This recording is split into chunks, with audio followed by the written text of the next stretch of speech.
ولئن كنا الآن في أول رمضان فسريعا ما ستنقضي أيامه وتنتهي لياليه، فليغتنم هذه الفرصة العظيمة وليقل لنفسه يا نفس قد لا تدركين غير هذا الرمضان.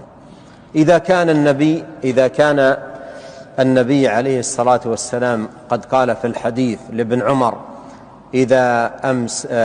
قال لابن عمر كن في الدنيا كأنك غريب أو عابر سبيل، فعلى إثر ذلك كان ابن عمر يقول ماذا؟ إذا أمسيت فلا تنتظر الصباح، وإذا أصبحت فلا تنتظر المساء. وعلى قياسا على ذلك إذا أدركت هذا الرمضان فلا تنتظر رمضان الآخر، قل لعله آخر رمضان في حياتي.